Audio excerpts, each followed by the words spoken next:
Hello, good morning. Welcome to Business on JoyNews Desk. Now, rating agency Moody's has warned that the total cost of the ongoing banking sector cleanup by the central bank could see the nation's debt to GDP ratio cross the much dreaded 70% mark by the end of the year. Its analysis shows that the country's debt burden will reach 72.4% of GDP by the end of this year before declining to 68.9% by the end of 2019. Joy Business's Philip Namfuri joins me in the studio with more of what Moody's is saying. Let's begin with the country's debt situation.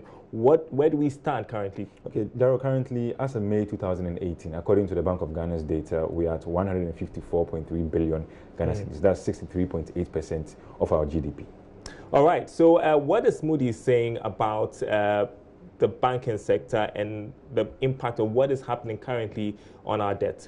Okay, Moody is essentially saying that it's added some high numbers to our debt stock, though this move supports financial stability of the country as a whole, because if we allowed it to go, then it means that creditors, depositors will lose their funds. So this supports financial stability. However, it's added to our debt. You know, we have the reported 2.2 billion from UT Capital, then we have the 5.76 billion also from these 5 banks that just went down last week, Wednesday. So it's going to add to our debt, though it's going to push it beyond the 70% mark. In 2019, we should see a reduction in our debt. Help us appreciate what it means if we cross the 70% mark. Okay, so there, according to the IMF World Bank, there's what they call the debt sustainability analysis. And Ghana, as at June 1st, 2018, is at high risk of debt distress. What this means is that we're going to be losing a lot of our revenues in servicing our debt, and already we see it in our budget, where we use a lot of our revenues to service our debt.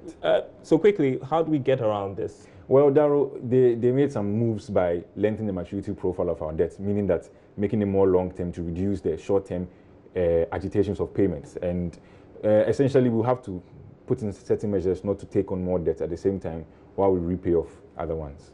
All right, Philip Namfuri there with the latest on the Moodys Report. Let's move on now. And President of the Ghana Bankers Association, Hassan Adani, has described events that led to the consolidation of the 5 banks as an abuse of shareholders' position which should not be repeated. He has been speaking to Joy Business Assistant Editor Norvan Akwa-Hayford. The action taking is about the conduct of banking business of these licensed entities. The Bank of Ghana gives you a license, and as I said, a set of rules and regulations and performance matrices you're supposed to abide by and produce. So whichever financial institution there is, if you're not meeting those standards, obligation particularly to your depositors, to the regulator in terms of prudential requirements, action will be taken. So the action taken is as a consequence of these institutions falling short of the performance criteria set for normal banks to operate. So nothing to do with the shareholder at the stage. It is just the performance criteria which has been set for all banks. So the 7 banks that you've mentioned fall short, as the governor has said, and some of it is now public, in the conduct of banking business. So again, let's rest the shareholders. Mr. Ndani, I am looking at the shareholders plus the managers of the bank and the way they have conducted themselves. Are you surprised at these colleagues of yours and how they have behaved in running down these banks? Yeah, so again, it comes to governance, conflict of interest management, third-party single obligor limit, which is the maximum exposure any bank can give to any client, what we call related party dealings.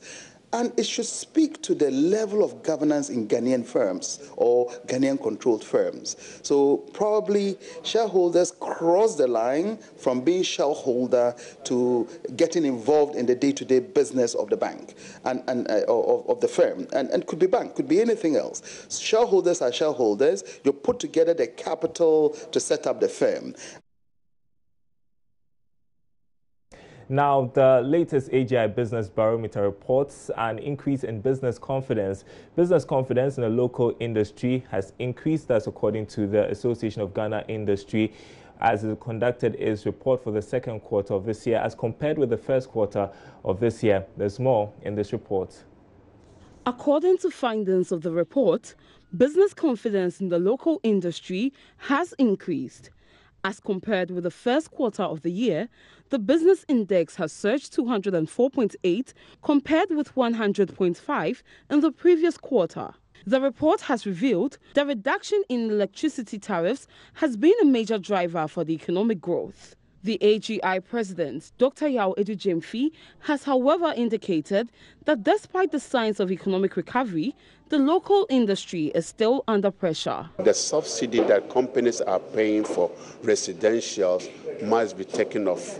If that reduction can, which we don't know, PURC can give in terms of the numbers, if that reduction is taken off and the subsidy, companies are no longer subsidizing residential tariffs, then of course we'll be able to have some reduction in terms of electricity for companies. If you are buying raw materials for 4 cedis, now you are paying 4 cedis 85 pesos for $1. It's a great impact. So that means it's going to affect the cost of products. That is going to affect your local, labor costs. So all this is really something of great concern, and we are praying that this thing, as we were in negotiation with the finance minister, that things will be done to rectify this situation quickly. Otherwise, you will see the price of local goods are going to go up. On his part, Vice President of the association, Humphrey Eyim-Dake, lauded the central bank for its quest to sanitize the banking sector. We have not seen the anticipated rush on banks for withdrawals. That grants you that level of assurance that the public's response to these reforms, it's been well managed. So our members, as part of the general public, listening carefully to the rollout plan of the Bank of Ghana, are fully assured that the BOG is doing its communication strategies well, and we wish the BOG well on these reforms. Stated by our president, the AGI president, we are in full support of the role of BOG. All right, let's infuse some technology with business, and YouTube is recommending best phones for video playback. Joining me in the studio is Kobin Nkrumah. What's YouTube saying? So YouTube is saying that there are certain signature devices that are best for video playback. You know, YouTube is a platform that allows people to watch video and everything. So it's basically empowered a lot of content creators to create videos for the platform. And the surprising thing about this list, the first phone on that is the very latest Samsung Galaxy Note 9. And it goes all the way down to the S8 Plus. And on this list, unfortunately, there's no mention of an iPhone on this list. It begs to question, you know, Google and YouTube, why isn't there any iPhone on this list? Does that mean that Apple's phones are not signature devices or they're not optimized for YouTube? Well, we leave to see. And Samsung has launched a Note 9, a smart speaker, and it has got a Galaxy Watch, I'm told. Tell us about that one too. So the same phone I'm mentioning that was atop the list of the signature devices. So Samsung has announced the Galaxy Note 9. It's just an incremental update from the Note 8 because, well, I suspect that they're going to bring something big for the Note 10. So, yes, you know, all these companies, they do this thing and then they stall because, yeah, they don't want to hype it a lot. They don't want it to take the hype away from the Note 10. But then again, the Note 9 is impressive. It's a 6.4-inch display. It comes with a S Pen. You know, the Notes always come with this S Pen I can use to write. But this time the S Pen is Bluetooth powered. So you can actually use it to remotely take pictures. So if you're taking a selfie, you just use the S Pen, you press the button to take a selfie. You can actually use it to control other things on the phone. So you press it and then you give it a command. You can assign certain commands to the S Pen. Also, it has a whopping 128 gigs of storage. That is impressive. Wow. And then there's another version which comes with 512 gigs of storage, expandable to 1 terabyte. That's huge. Yes, that is impressive. A phone with 1 terabyte of storage, that trumps a lot of people's laptop. What's the capacity of your laptop? Do I know? I think it's I don't really check on those things. The 128 gig model has 6 gigs of RAM. The 512 gig model has 8 gigs of RAM. That's basically a computer. Speaking of which, that means that the phone can actually also double as a computer. You know, for the previous models, you needed a certain addition called a Samsung Deck Station. You put a phone on and it can connect to a monitor and a keyboard. Now, you don't need this. You actually put a monitor straight into the phone, connect your wireless keyboard and mouse, and that's it. You have a computer straight from your phone. That is cool stuff. That is seriously cool. How soon can I get one? They just announced it, so maybe by the end of the month or towards September, it will be available for purchase. But then again, it's also available for pre-order. So you can pre-order yours, and Samsung will give you a gift. There's also, you mentioned the Galaxy Home speaker, which is a smart speaker like all the other ones in town right now. Basically, walking around your home, you can say, "Hey Bixby," and then you can ask it to do anything. And the Galaxy Watch is a smartwatch. Yeah, I was going to ask you about that because that looks really cool.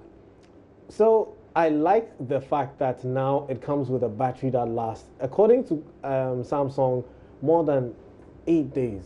I have a smartwatch on my wrist right now. My battery is dead. So you see, like, nothing. Nothing. This is going to last me 8 days. That's impressive.